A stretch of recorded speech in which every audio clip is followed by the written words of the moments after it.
With time moving at the speed of life and death, we seek joy in passing seconds. We believe in the rising stock of human equity. We employ the laws of abundance and stoke the fire of continuous reciprocity.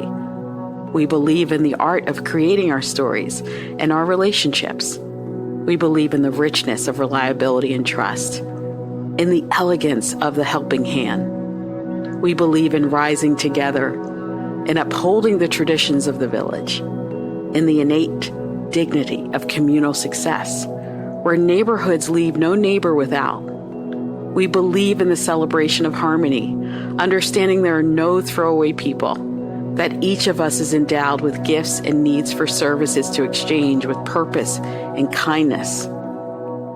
Your self-worth will always come before your net worth. Currency for Humankind.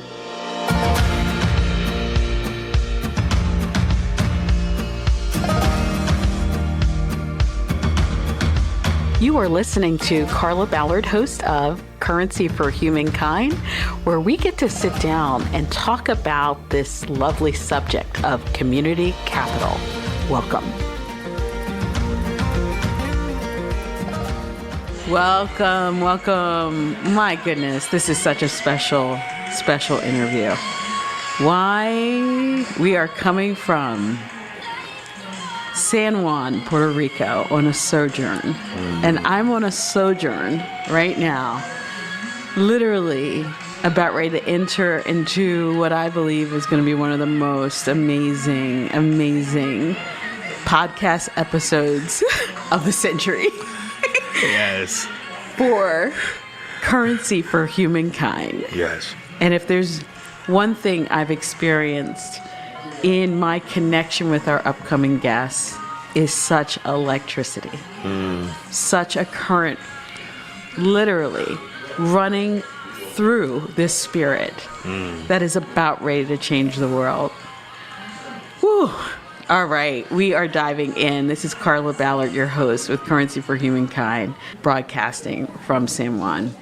Christopher Plant and I, who runs Radio Kismet, decided that we would do this incredible co-hosting moment here in San Juan for their Puerto Rico episode. And it's been incredible. We are focusing on storytelling and skill sharing, but there is no way in the world that we would have left Puerto Rico without me doing a really special episode here with my brother from another mother, Leonzo Vargas. Yes. Thank you. What an intro. We are in Puerto Rico, Carla. Puerto Rico. We're in Puerto Rico. Yep. This is a conversation that people are really getting able to tune into that we have on a normal occasion, which is just flow and building and talking about, real. On your podcast, do we curse? Well, we're who we are. Okay. So if it comes out, it is what it is, Okay, so... Yeah. Conversations about real shit, real stuff going on real happenings. Exactly. And just spiritually, what's the relationship to it all? As individuals, as a collective. So I'd like to ask you a question to start off. Starting off my episode in a different direction. I'd love to ask you a question to start off. How do you feel? What's the energy like for you in Puerto Rico so far? It's interesting because, one of the things I'm most excited about is how we can start defining a new form of value and capital, right, in our communities. And when I think of Puerto Rico, the one thing that's been resonating through me has been village, has been family and love and good food and just, a flow of an interest in ensuring that the integrity of the culture here is preserved. And that type of currency, right? That type of feeling, like you can literally feel that in the most authentic way, that's been what is really impacting me day in and day out here. Yeah. Are you feeling the indigenous, the ancestral I think energy? so. I think you're right. With my feathers on. Yeah, You you describe my feathers. Yeah, so Carla right now has this beautiful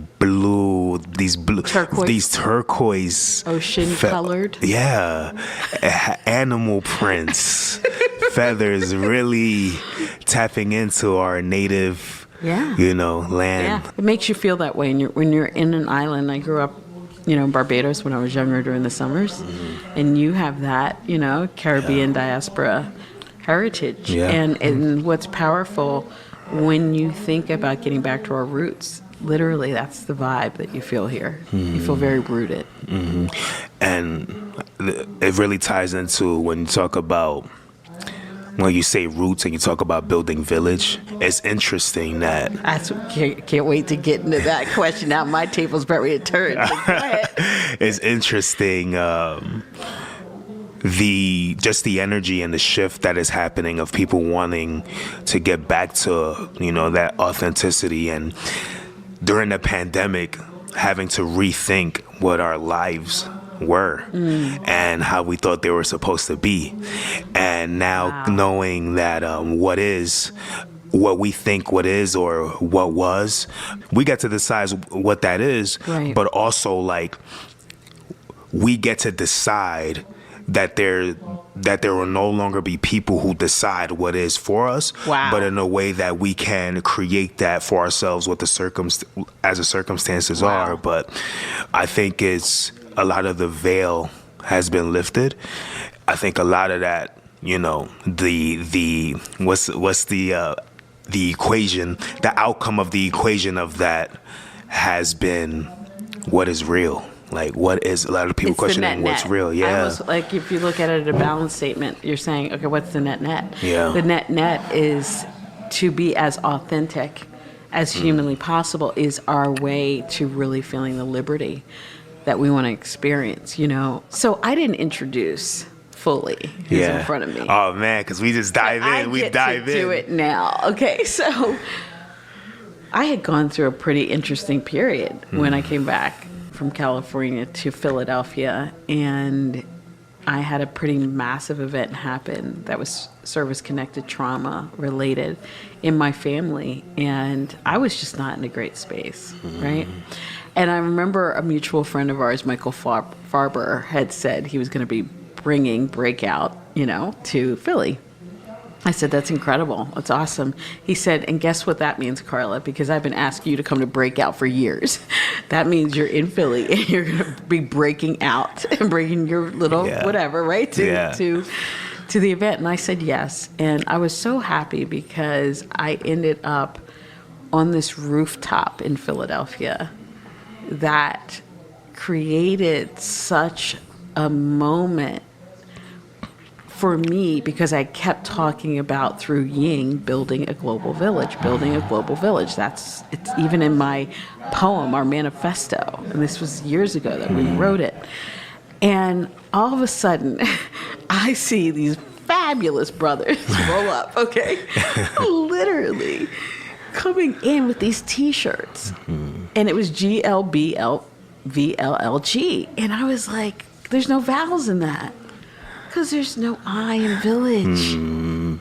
No, there is, but, anyway, it was taking it out. So the point being, is that to see the jam that I experienced, even though it was a micro aspect of what you gave birth 2 years ago, right? It really touched my soul. And then it was just following the vibration of Global Village that got me through all that I had journeyed through.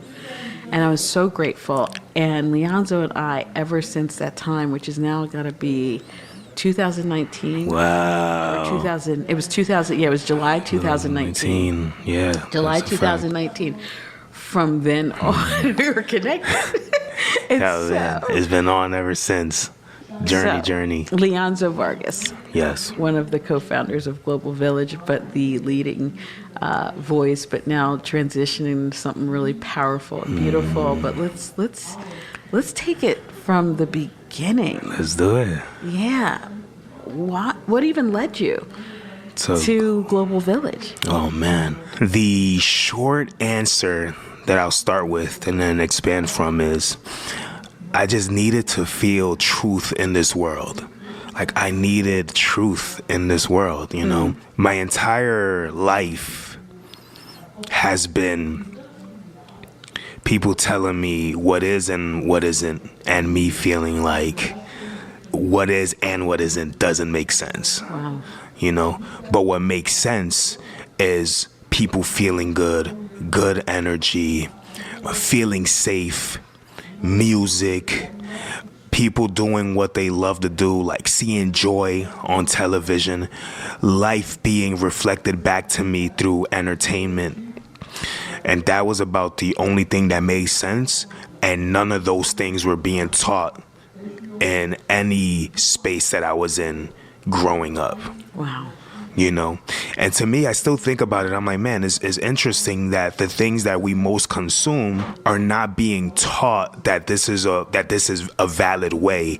And some way, somehow, a lot of the, you know, when it comes to the entertainment industry, a lot of those people who are filling those roles are people who were sitting in the back of the classrooms, you know. A lot of those people are misfits, you know, not all, but a lot of it, when you hear the stories, are people who they speak about not really feeling like they belonged, right? You know, because a lot of those things we're not taught that it's okay to fully be we're not taught that self-expression can be a job, can be a career. Yeah. I mean, just right there. You know? So you had a point where it really hit you. And I remember you telling me you went to a place where you were from. Yeah. Luckily, I was blessed enough with the opportunity where my mother gave me a pair of sneakers for Christmas, I believe. And I was not digging the kicks. Like, I was not digging the kicks, and I was not vibing it. Yeah, right. Super ungrateful. Yes, Yes, I deserve all of that. And you know, I was in New York, in the Bronx. Everything is about name brand. You know, rocking the latest, the facade. Anyway, I think she didn't tell me that this was a direct connection, but I felt it.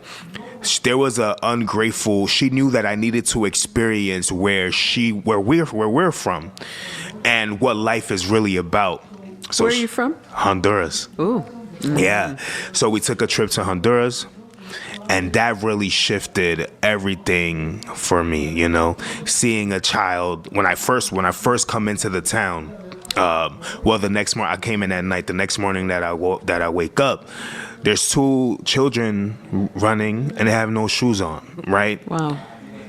And mind you, the amount of time I spent on that outfit to walk out that morning with the latest, with the 7 Jordans, right? Yeah. With the True Religion jeans. That's right. I felt like an asshole. You know? Can I get an amen? Right? You feel me? 100%. And I was like, it's for the first time in my life, I realized what mattered, because these kids, these children, they smiled in a way that I've never seen in my life, running with joy that I haven't seen or felt since I was a boy. And I was like, okay, this feeling right here is the feeling that I want to share with people for the rest of my life. And then during that trip, it was hot as hell in Honduras. The AC wasn't working. Look at me, first world problems. Americanized, not right? The AC wasn't working. It was mad hot, right? And my aunt needed the AC to be fixed, so there was someone in the town who was a mechanic, and instead of paying him, what she did was he was like, just cook for me. I don't know where I'm eating dinner tonight.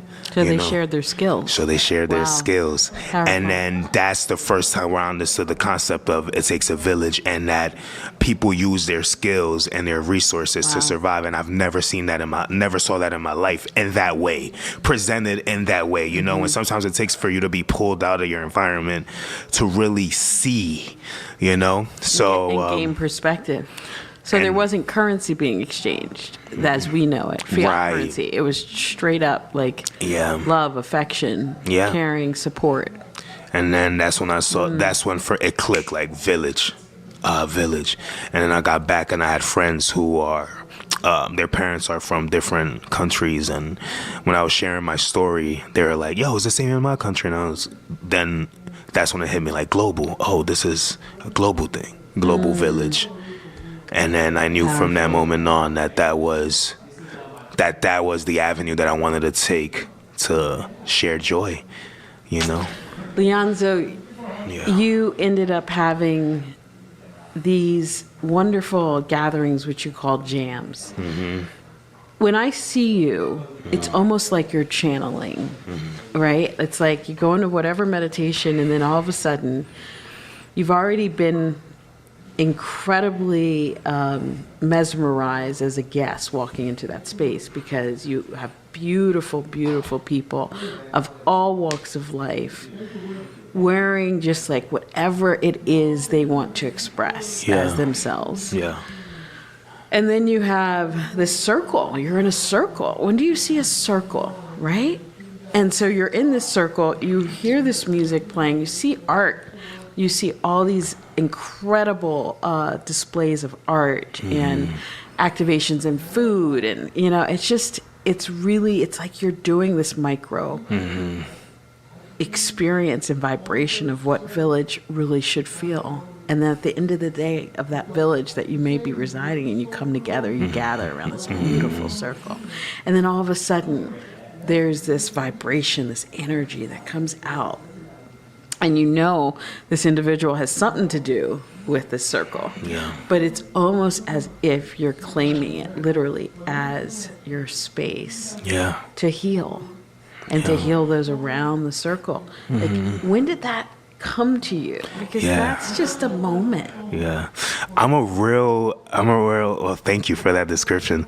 I'm a real observer of life. Like, that's just me. I'm just an observing individual since I was young. And a lot of that for me sometimes comes across. I have like these quiet moments, and is necessary for me because I need to observe. And I had this period where I started out as a recording artist and performing to a point where I needed to really ask myself, what am I performing? And this was before my trip to Honduras, right? Before my spiritual awakening. During this time period, after I come back from Honduras, I'm really doing a lot of studying of rituals, really a lot of understanding of just like the patterns of life, you know.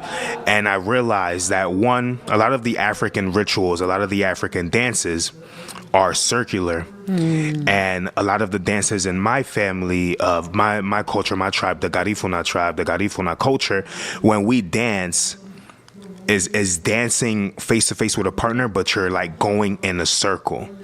And then I started really picking that up, and I started to look at clocks, and clocks are, you know, circles, like tires or things that go round are a circle, and things that come back to his originality are circle. And you know, as energetically, when I saw the performance space, it was a stage in the front, and then there's people in the back, and there's people watching, and it's this divider. And for me, that doesn't go round. You know what I mean? There's a break in there, you know, and that break then leads to tension. That break then leads to who's the prominent figure here and who's not. Right. You know, and I wanted to break that barrier. So then that's when I knew circle was for me. And then the confirming thing was when I saw that the Shakespearean plays, the stage was in the middle, the arena surrounded the stage that was in the middle. And then that's when I was like, okay, this is the direction that I want to go, you know. I mean, I just think when our indigenous culture in many cases always honored the sun. You know, the sun was so a part of the nurturing, you know, sort of symbolism.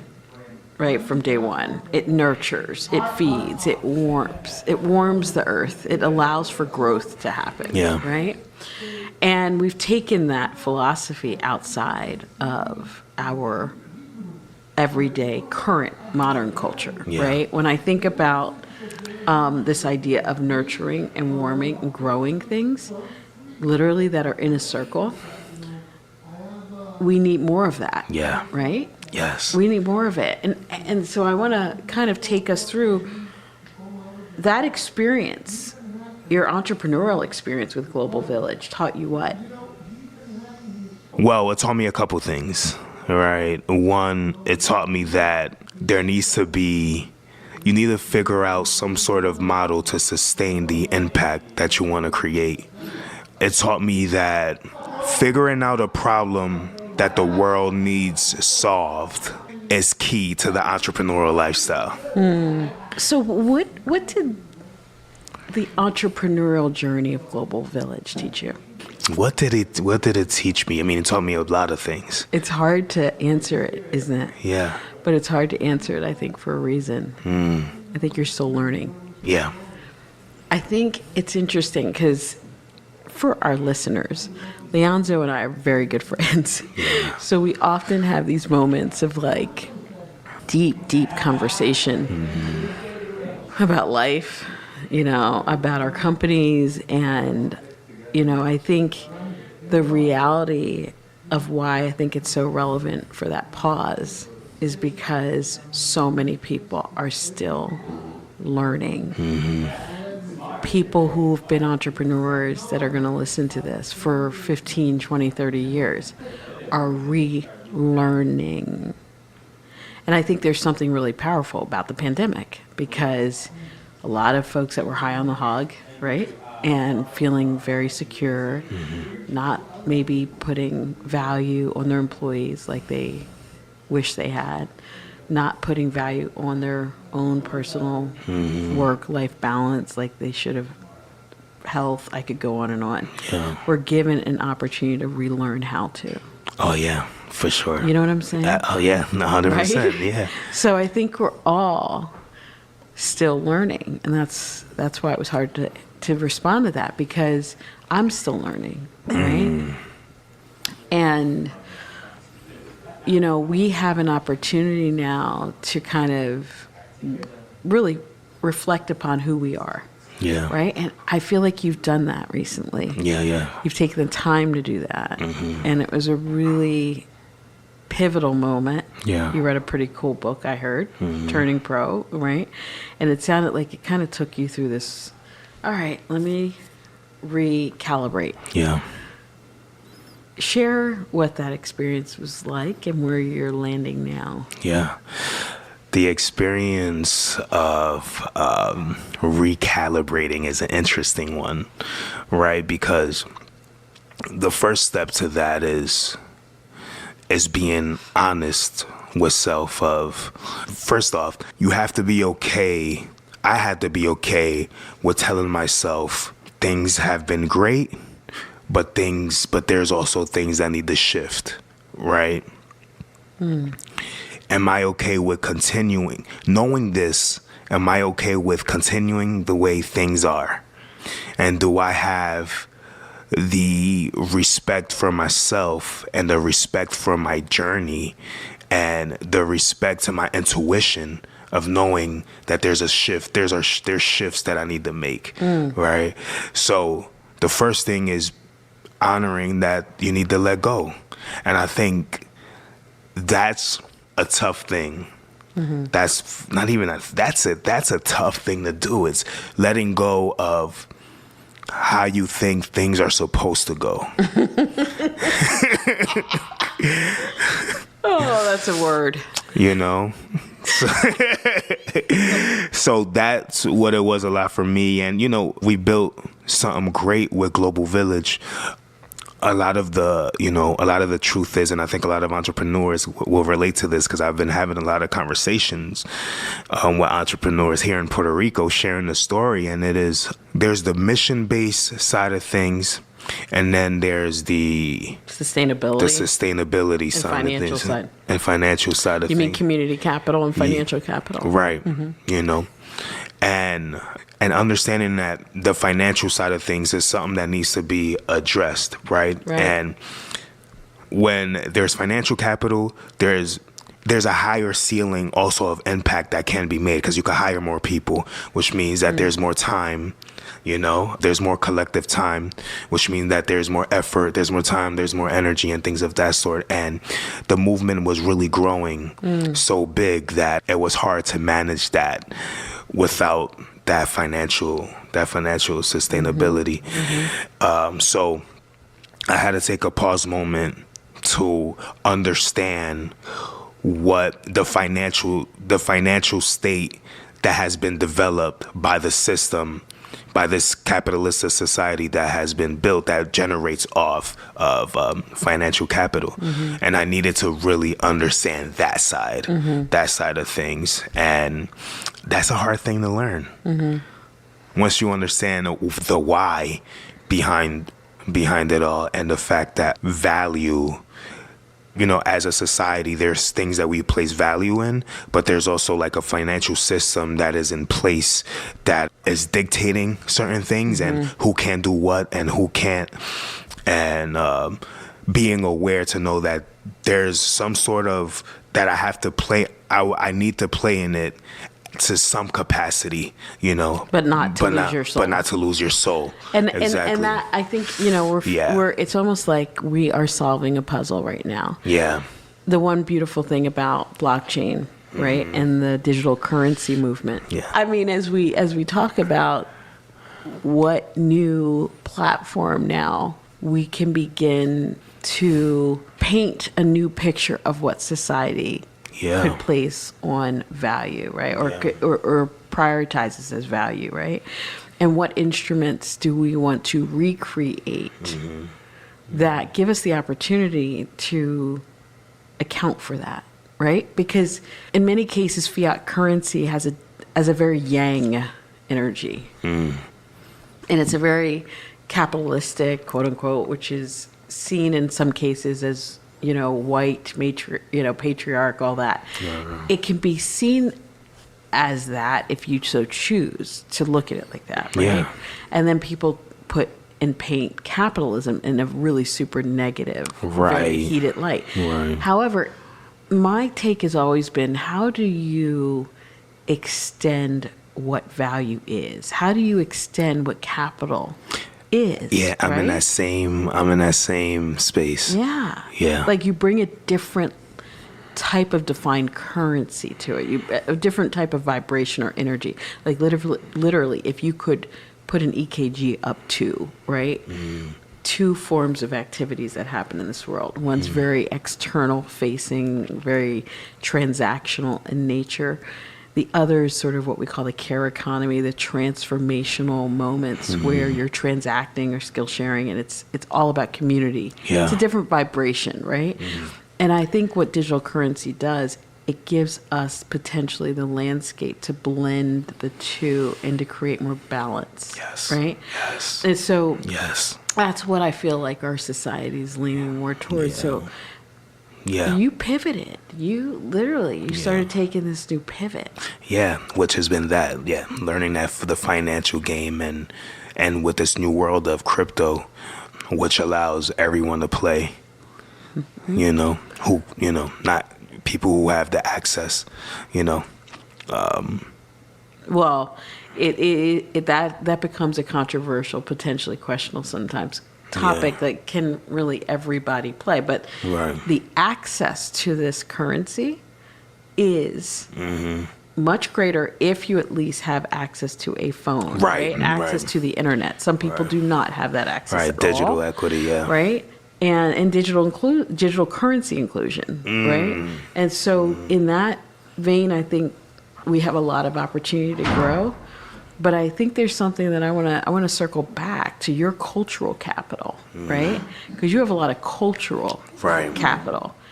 And again, you know, you met someone recently. I introduced you to Major Dream. Fantastic, brother. Yeah, talk to me a little bit about his conversation with you and NFTs and how artists are being able to now leverage and quantify that cultural capital. Yeah, so I mean, Major is a fantastic human. Major Dream. We've been speaking every day since you've connected us, which is super cool. Hi. Yeah. We talked to sent them well wishes over in Miami for the convention. The Bitcoin week, yeah. That he's at. But yeah, so, you know, a lot of the conversation was about, you know, this new way that we're able to place value on the things that we create and being able to sell those things but still have ownership of those things, you know, and not like the way things were if, let's say, for an artist, you know, a visual artist, you know, if you sell your painting pre this year, right? You know, and you sell that painting for $1 million, or if you sell that painting for $20,000, and then the person you sold it to then sells it off for $1 million, you're still stuck with the 20,000 that you sold it for, right. And that person profits. But the fact now that the blockchain network has, or the blockchain system has now allowed for artists to have ownership and continue to get kickback or whatever percentage the artist decides every time that painting is sold. I think that's great. The one thing that I'm interested in is how is that gonna play into like audio? Well, there is a company already that's on the blockchain called STEM. And they're working, and they've been one of the leading blockchain, I would say, companies out there. Okay. Milana Rabkin is the CEO, an entrepreneur, but she got married, and so unfortunately, sorry to her husband because I'm forgetting her last married name. But the point is that she created a company called STEM, and they did a lot of this on the blockchain with music and, you know, distribution and everything. It's amazing. I need to connect with them. It's really powerful. So definitely want to make sure you guys get connected. Yeah. But that's what you're saying is you've been able now to start recently diving in, learning more about how do you translate cultural capital and make it tie back to that economic sustainability goal. Because that's it. You know, I feel like as people of color, black and brown culture, like culture capital has been, social capital has been our thing, and you know, but we haven't benefited. There's been other people who have benefited from our culture capital, and you know, now it's how can we play on both sides, and that I believe when that happens, and there's just more power in our hands, and I'm excited to be a part of that because that's where I'm at. Leonzo, this has been amazing as we wrap this episode for Currency Humankind coming. I have a question before Puerto Rico. I figured you would. That's why I'm pausing. I'm getting down. I have a question. You go for it. Yeah, my question for you, which I've never asked this question, was, when was your spiritual awakening moment? Like, what was that moment for you? You know, because you're like this whole human, amazing social engineer that I think a lot of that, the magnetism that you have just comes from who you are as a being that's very unique, but people feel like this person right here is someone from another dimension, and the universe is speaking, the ancestral energy is speaking through this person, and that comes from somewhere, and I'm just curious where that like what was that moment? Wow. What was that moment or time this period? This is the very first time anyone's ever asked me that. In my last year at University of Virginia, I was sleeping in one of the dorm rooms, and I had gotten up, and I remember at that time looking at the clock, and it said 7:11. That was the time, right, that it said. And at that point in period, I had this just regular day. Next morning, wake up, 7:11. Third morning 7-Eleven. And I said, okay, that's bizarre. I've never had that. It was my last year. I was really stressed about how I was going to get a job. Really stressed because my father had just had a stroke. And so I was like, I have to be closer to home. And I'm from Philadelphia. So at that time, I ended up having the moment where when I saw that, I immediately told a friend of mine, Melody, that I had woken up at 7-Eleven 3 times. She's like, oh, that's bizarre. That's weird. We would go to Bible study on Thursday. The Baptist church near University of Virginia, Charlottesville, Black Baptist church. And we end up then, the minister says, okay, everyone open your Bibles to Matthew chapter 7 through 11. She pinches me so hard on the thigh. And I was like, oh my God. And it was, ask and it shall be given to you, seek and ye shall find, knock and the door shall be open. And I just remember that being like a moment for me that said, it's going to be all right. Just ask. Do the work and seek it out. And you'll find it. Wow. So it was almost like a message in a voice came to me, and I said, that's exactly what I'll do. So I was able to then get a job and went into banking, but that number kept coming up over and over within the framework of every decision I needed to make, where I was going to move. Delaware, Newark, Delaware, 19711, where I was about ready to be afraid to get on this particular flight going to Barbados. The truck in front of the plane or what have you said 7-Eleven. Wow. Taking off. The most strangest times. The first contract I had when I left corporate America, because I remember walking through the halls of a bank, a massive bank, and I remember hearing a voice, they don't believe these walls can come down. And at that moment, I ran home. I just remember bawling myself in the corner of my apartment as a young professional banker and saying, I feel so called to make a difference in this world, like a massive difference in this world. Not a small one, but a really massive difference. And I was crouching there and just crying and everything. And I remember for some reason in that particular corner, there were a couple pennies. So there's currency there, right? And this whole thing, currency has been sort of in my life somehow, some way. Great aspects of it and not so great aspects of it. I've had an interesting vibrational relationship with it. And so at that time, when I left, I'll never forget the phone number. Ended in 3711, right? And it was a 215 number. That was the first contract I got to actually go out on my own. And ever since then, well, now I'm about ready to leave Los Angeles, California, and I was about ready to come home with everything that happened with the family. And I am in the midst of downtown LA, and I have this just really weird moment. Like, you have to go back to, this is very ancestral. Like, and the word Aaron Burr came over me. And I was like, okay, I know that's a past relative, could be a really connects. I remember as a little girl being told I was, a descendant of Vice President Aaron Burr. So I was like, there's something about Aaron Burr I have to start looking up. And I found out when the duel was between him and Hamilton, and it was July 11th. Wow. 7/11. Wow. That's when Hamilton and the duel happened, and he was shot and killed. And even though people might be like, well, what does that have to do with anything? It turns out I learned at that moment that he was the founder of JP Morgan Chase Bank. Wow. And again, this idea of currency kept coming up. Wow. And the idea of him and banking and everything. And it was almost granddad, right? Great, fifth generation granddaughter was calling me all the way. And I also did go to Thomas Jefferson School. And the connection between Vice President Aaron Burr and, Thomas Jefferson is just all written in history.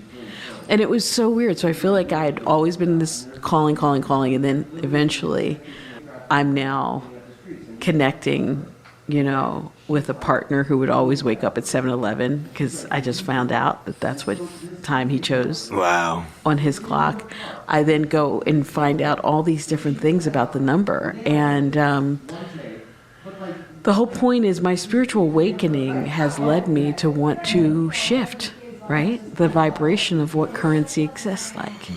How we define value, how we define currency. It's not easy. Right. But there's something powerful about the digital currency movement and blockchain that's happening that has awakened me to this moment for us to drive a movement for currency for humankind.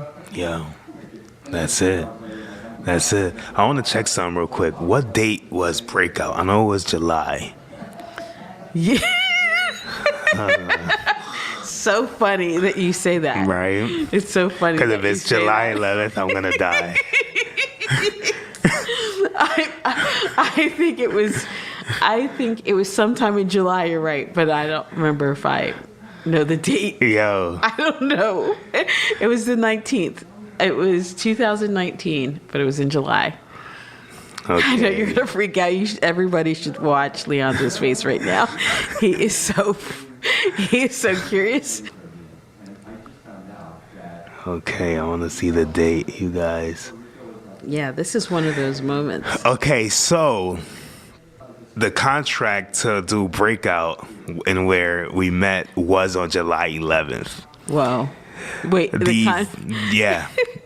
Look, the event was July 13th. Wow, I'm about ready to see this. Actually, guys, I'm looking at his phone. July 11th was Wow. when the PayPal was sent over and the contract was signed.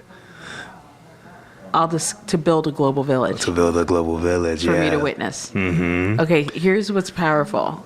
PayPal, right, owns Venmo. Yeah. The co-founder of Venmo is one of our investors. Yeah.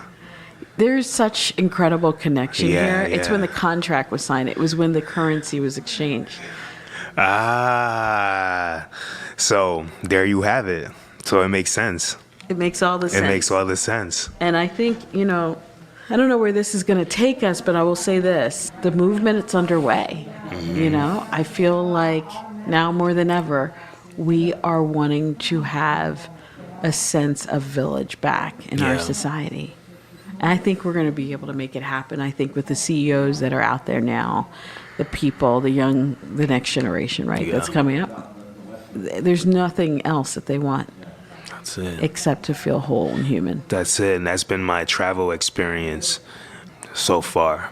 And for me, the thing that has been calling me is village around the world, touring, because people see this, they want village, but also now my goal is, okay, now how do we tie teaching people currency, because Right. once you get that spirit, and things of that sort, Well, not just currency without community, yeah, right? Like, that's the Yeah. thing. Like, are Yeah. you willing to support in a different way based off of a different currency? Are you willing to do that? And I think people are, right? We're starting with the military, which is very exciting. Right. On June 15th, we get to Right. launch with Blue Star Families to Yeah. support. But when you think about artists, right? When you think about entrepreneurs, Yeah. there's that balance. And with blockchain and crypto, right? yeah, Come on. that's it. How do we teach the new game? Any To our final community. words? Any final words before we close out? Final words. Yeah. 7-Eleven. But also, it's a new time, and I'm grateful to be witnessing and being in it and being a part of it, and grateful. Awareness and intuition is something not to be played with, and